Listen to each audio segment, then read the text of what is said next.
ভাই এটা সবাই দেখতে পাচ্ছ, এটা হচ্ছে একটা প্লাস্টিকের কভার, কিন্তু এটার দাম প্রায় আমার 300 টাকা নিয়েছিল। হ্যাঁ, 295 টাকা মনে হয় দাম ছিল সম্ভবত। তো ব্যাপার হচ্ছে গিয়ে এরা দাবি করেছিল যে এই কভারটা কোনো দিন আর কি ইয়েলো হবে না। আশা করি সবাই বুঝতেই পারছো, অলরেডি অনেকটাই হলুদ হয়ে গেছে কভারটা, আর হয়তো 1 মাস পর পুরো হলুদ হয়ে যাবে। ঠিক আছে, কিন্তু কোম্পানির দাবি ছিল যেটা কোনো দিন ইয়েলো হবে না।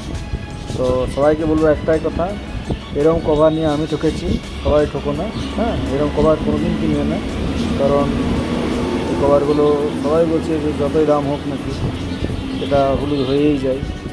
যাই হোক, আমার বিশ্বাসটা উড়ে গেল কোম্পানির প্রতি।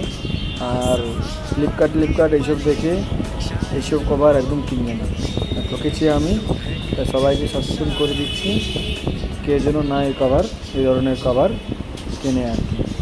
খুবই ফালতু একটা কভার, এটা একদম বাজে যাকে বলে।